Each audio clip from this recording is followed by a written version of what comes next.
রাত তখন ৩টে। চারপাশ নিঝুম। ঘরের কোণে ল্যাপটপের সামনে বসে আছে ক্লান্ত অনিক। বিগত ২ বছর ধরে সে ইউটিউবে সফল হওয়ার স্বপ্ন দেখছে, যাতে অভাবের সংসারে একটু হাল ধরা যায়। অনেক অপমান সহ্য করে গত ৭ দিন নাওয়া খাওয়া ভুলে অনিক তার জীবনের সেরা ভিডিওটি তৈরি করেছে। এটাই তার শেষ চেষ্টা।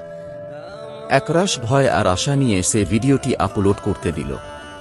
পার্সেন্টেজ বাড়ছে, আর অনিক মনে মনে ঈশ্বরের কাছে প্রার্থনা করছে। ভিডিওটি যখন ৯৯% পৌঁছাল, ঠিক তখনই স্ক্রিনে ভেসে উঠল সেই অভিশপ্ত লেখা, আপলোড ফেইলড, ভিডিও করাপ্টেড। অনিক স্তব্ধ হয়ে গেল। তার ২ বছরের স্বপ্ন আর খাটাখাটনি এক পলকে ছাই হয়ে গেল। মাউস ধরার শক্তিটুকুও তার নেই। নিজেকে আর ধরে রাখতে পারল না সে। ডেস্কে মাথা নিচু করে ফুঁপিয়ে কেঁপে কেঁপে কাঁদতে লাগল। এক বুক ভাঙা হাহাকার তার চোখে। সকাল হলে অনিক হয়তো ল্যাপটপটা চিরতরে বন্ধ করে বাস্তবতার খোঁজে বের হবে।